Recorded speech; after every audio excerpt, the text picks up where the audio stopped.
দোহার এক গোপন ঘরে বসেছে ফিলিস্তিনের স্বাধীনতাকামী সংগঠনের শীর্ষ নেতাদের বৈঠক। পরিকল্পনা ছিল শান্তি চুক্তি নিয়ে আলোচনার, কিন্তু অন্যদিকে তাদের জীবন অধ্যায়ের শেষ পাতা লিখতে তেল আবিবের কমান্ড সেন্টারে আঁকা হচ্ছিল ধ্বংসের নীল নকশা। কমান্ড সেন্টারে ঢুকলেন নেতানিয়াহু। ট্র্যাক করা সকল মোবাইল সিগন্যাল নিশ্চিত করছে টার্গেটে পরিণত হওয়া সব নেতা একই রুমে অবস্থান করছে। মুহূর্তেই নেতানিয়াহুর সবুজ সংকেত, চালানো হলো ভয়ঙ্কর বিমান হামলা। বোমার আঘাতে আগুন গিলে খাচ্ছে বৈঠকের ভবন। ভবনের একাংশ মাটিতে মিশে গেল বিমান হামলায়। উল্লাসে ফেটে পড়ল কমান্ড সেন্টার। নেতানিয়াহু প্রকাশ্যেই স্বীকার করলেন হামলার দায়। ওয়াশিংটন থেকে দোহায় ফোন দিয়ে জানানো হলো, দুঃখিত, আমরা কিছুই জানতাম না।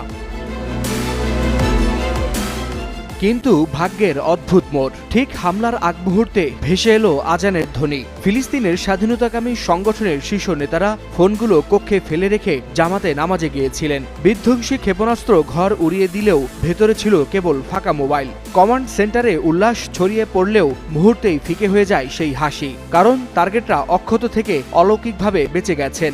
নামাজে যাওয়ার জন্য বেঁচে যাওয়া নেতাদের এই বাস্তবতা এখন মুসলিম বিশ্বের আলোচনার কেন্দ্রবিন্দু।